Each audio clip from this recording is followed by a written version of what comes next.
crooked man and strange animal. You can see, dear Watson, that the case is rather interesting. But when I learned the details, I realized that it was extraordinary. First, I questioned to the servants, but they told me nothing new. Only one servant, Jane Stewart, remembered an interesting detail. She heard that the lady said the name David twice. The colonel's name, you remember, was James. There was one more thing in the case. The servants and the police were shocked by the colonel's face. It had the most dreadful expression of fear and horror.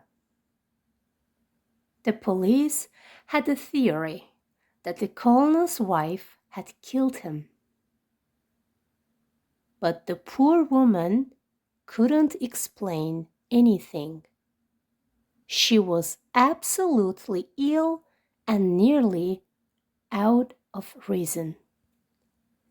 From the police, I learned that Miss Morrison said that she had no idea why Mrs. Barclay got angry with the colonel. I had to think before I could put all the facts in order. The missing door key. That was the most important point. It didn't disappear. Somebody had taken it. It means there was a third person in the room. And that third person came in through the window.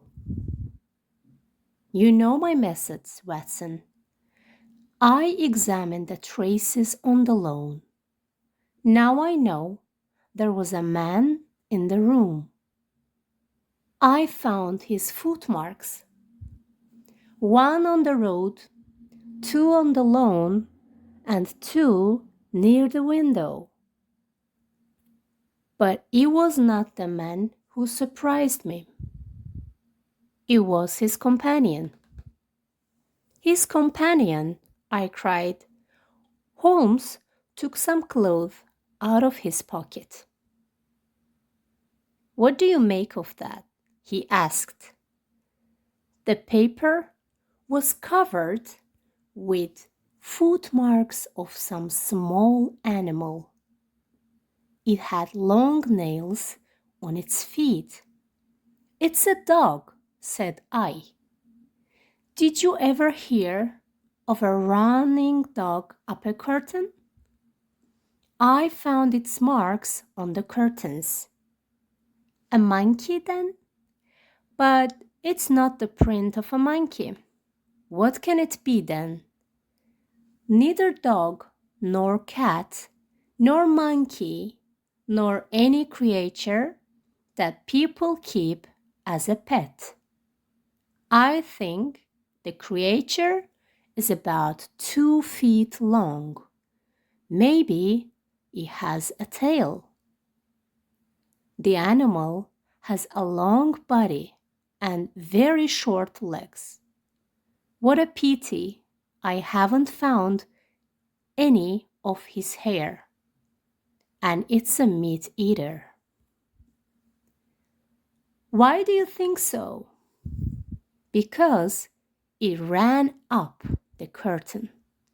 A bird's cage was in the window, and he wanted to get the bird. Then what was the beast? Oh, that's the problem. But why is it so important to you, Holmes? I don't know the answer, but I'm sure of it. We have learned a lot. We know that a man stood in the road. He was looking at the quarrel between the Barclays. We know also that he ran across the lawn, got into the room, had a strange animal with him. Then, did he strike the colonel with his club? Did the colonel fall down when he saw the stranger? I don't know yet. Finally, we have the fact that the man carried away the key. I think your discoveries made the case more difficult than it was before, said I. You're right, but it means that the case is much more difficult than I thought first. But really, Watson, it is too late. I'll tell you my ideas on our way to Aldershot tomorrow. Thank you, my dear friend, but you have stopped at the most interesting place. Can you tell me some more now? Well, I'm sure that when Mrs. Barclay left the house at 7:30, she wasn't angry with her husband at all.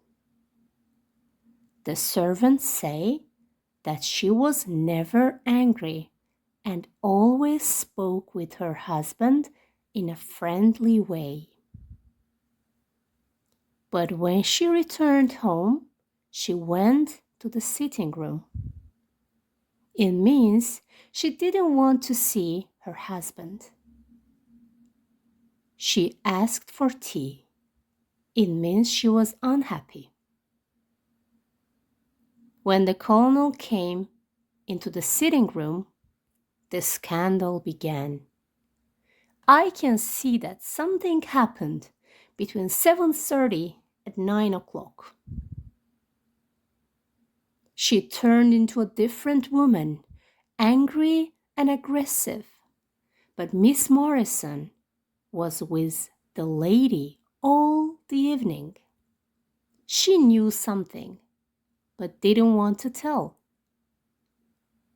So I decided to talk to Miss Morrison.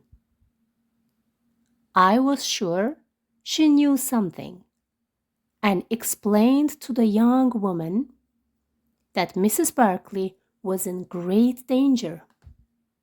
She is ill and even can't help herself. I promised my friend that I would say nothing, and the promise is a promise, said she. But if I can really help her, I will tell you what happened on Monday evening. We were returning from the meeting. On our way, we had to pass through Hudson Street. It's a very quiet place. There's only one lamp in it. When we came up to the lamp, I saw a man. He was coming to us with his back very bent. He was carrying a box. His back was so deformed that we couldn't see his face and he could hardly walk. Suddenly, he looked at us. He stopped and screamed in a dreadful voice, "My God, it's Nancy!" Mrs. Barclay turned as white as death. I was gonna call for the police, but she, to my surprise, spoke to the man. "I thought you had been dead these 30 years, Henry," she said in a shaking voice. "So I have," said he. He had a very dark face, like in a bad dream. His hair was gray and he looked like a very old man. "Can you walk on a little way, dear?" said Mrs. Barclay to me. "I want to have a word with this man. There's nothing to be afraid of." She tried to speak quietly, but she was still white and trembling. I did as she asked me, and they talked together for a few minutes. She didn't say a word on our way home. At my door, she took me by the hand and asked me not to tell what had happened. "I have known him for a long time. He has been so unlucky," said she. I promised her I would say nothing. She kissed me, and I have never seen her since. As you see, Watson, it was like a light on a dark night. I had to find the man. But was he still in Aldershot? I spent a day, and by evening, this very evening, Watson, I found him. His name is Henry Wood. He has only been 5 days in the town. The man is a traveling magician. In the evening, he performs in the cafes and restaurants. He carries some strange creature in his box. He uses it in some of his tricks. Sometimes he speaks in a strange language, and for the last 2 nights he had been heard crying in his bedroom. The maid said he paid a strange coin for the room. It was an Indian rupee, Watson. So now, my dear friend, you know everything. You can see that after the ladies went home, this man followed them. He saw the quarrel between husband and wife through the window. Then he ran into the room, and that creature escaped from the box. That is all very certain. But he is the only person in this world who can tell us exactly what happened in that room. And are you gonna ask him? Yes, and I need a witness. But how do you know he'll be there? I told one of my Baker Street boys to watch him. We shall find him in Hudson Street tomorrow, Watson. Now, let's go to sleep.